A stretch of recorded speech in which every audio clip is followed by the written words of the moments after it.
আসসালামু আলাইকুম এভরিওয়ান। ইফতারের আইটেমে ভিন্নতা নিয়ে আসার জন্য একটি নতুন রেসিপি নিয়ে হাজির হলাম। রেসিপিটি হলো আমাদের সবার প্রিয় চিকেন ভেজিটেবল সিঙ্গারা। এছাড়াও ফ্রোজেন পদ্ধতিতে সিঙ্গারা সংরক্ষণ করার উপায়ও রয়েছে। তাই দেরি না করে রোজা আসার আগে সিঙ্গারাগুলো তৈরি করে ফেলুন। এছাড়াও বিকালের নাস্তা কিংবা বাচ্চাদের টিফিনেও সিঙ্গারা দেওয়া যায়। কথা না বাড়িয়ে তাহলে মূল রেসিপিতে ফিরে যাক। সিঙ্গারার পুর তৈরি করার জন্য ফ্রাই প্যানে 3 টেবিল চামচের মতো তেল নিয়ে নিব।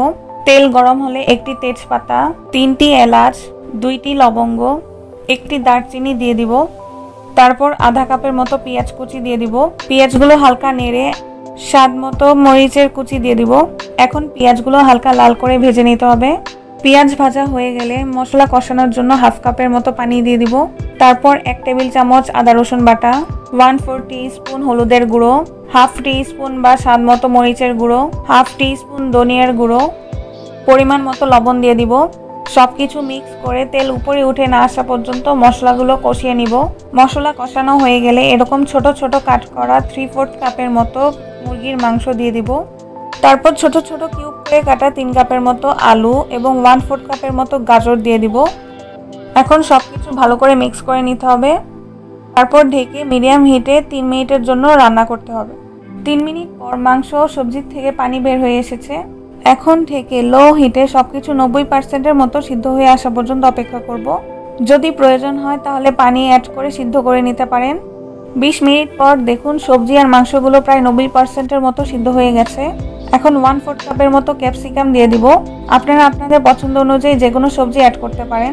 তারপর আবারও মিক্স করে 5 মিনিটের জন্য ঢেকে রান্না করব। 5 মিনিট পর দেখুন সবকিছু ভালোভাবে সিদ্ধ হয়ে গেছে। এখন হাফ টিস্পুনের মতো জিরা গুঁড়ো দিয়ে সবকিছু ভালো করে মিক্স করে নিব।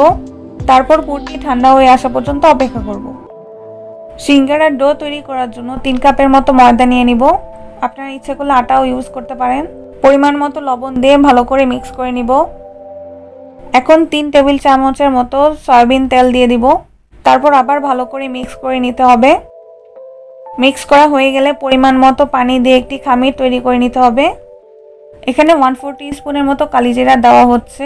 আপনারা চেষ্টা করবেন পানি দেওয়ার আগেই কালি জিরাটা ভালো করে মিক্স করে নিতে। 5-7 মিনিট মাখানোর পর এরকম একটি সেমি টাইট ডো, অর্থাৎ বেশি নরমও না বেশি শক্তও না, এরকম একটি খামির তৈরি হয়েছে। এখন খামিরের গায়ে তেল ব্রাশ করে নিতে হবে। তারপর ঢেকে 10 মিনিটের জন্য রেস্টে রাখতে হবে। এখন খামির থেকে লেচি কেটে নিব। এখানে 16টির মতো লেচি কেটে নেওয়া হয়েছে। এখন একটি লেচি নিয়ে হালকা একটু ময়ান দিয়ে মসৃণ করে নিতে হবে। তারপর অল্প একটু গুঁড়ি দিয়ে লম্বাটে একটি রুটি তৈরি করতে হবে। এখন রুটিটিকে মাঝখান দিয়ে কেটে 2 ভাগ করে নিতে হবে। এখন রুটির এক সাইডে পানি ব্রাশ করে নিতে হবে। তারপর রুটিটিকে একটি কোণের শেপ দিতে হবে। এখন 1 থেকে 1.5 চামচের মতো পুর ভরে নিব। আবারও রুটির চারিদিকে পানি ব্রাশ করে নিব।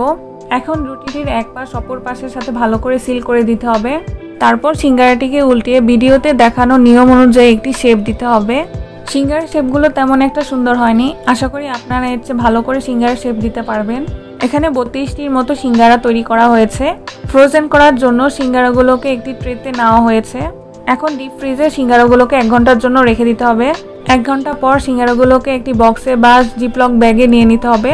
তারপর এই সিঙ্গারাগুলোকে আপনারা প্রায় 3 থেকে 4 মাসের মতো ডিপ ফ্রিজে সংরক্ষণ করতে পারবেন। এখানে সিঙ্গারা ফ্রাই করার জন্য তেল গরম করা হচ্ছে। খেয়াল রাখবেন তেল যাতে বেশি গরম না হয়। তারপর তেলের মধ্যে সিঙ্গারাগুলো দিয়ে দিব। এখন একদম লো হিটে সিঙ্গারাগুলোকে গোল্ডেন ব্রাউন হয়ে না আসা পর্যন্ত ভেজে নিতে হবে। দেখুন সিঙ্গারাগুলোতে কি সুন্দর একটি কালার এসেছে। এখন সিঙ্গারাগুলোকে তুলে নিব। ইফতার কিংবা যে কোনো সময়ে মেহমানদের আপ্যায়নের জন্য এই রেসিপিটি কিন্তু খুবই উপকারী। আপনারা বাসায় অবশ্যই এই সিঙ্গারার রেসিপিটি ট্রাই করবেন। আজ তাহলে এই পর্যন্তই। আল্লাহ হাফেজ।